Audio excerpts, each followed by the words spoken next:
ఉండదు. ఎప్పుడు ఏది చేసినా లోకమునకు శుభమొక్కటే చేసేవాడు ఎవరుంటాడో ఆయనని మాత్రమే శంకర అని పిలుస్తారు.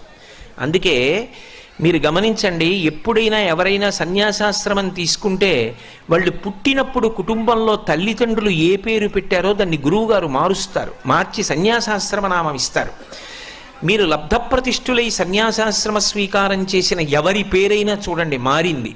ఒక్క శంకరాచార్యుల వారి పేరు మాత్రం గోవింద భగవత్పాదులు మార్చలేదు. ఎందుకు మార్చలేదో తెలుసా?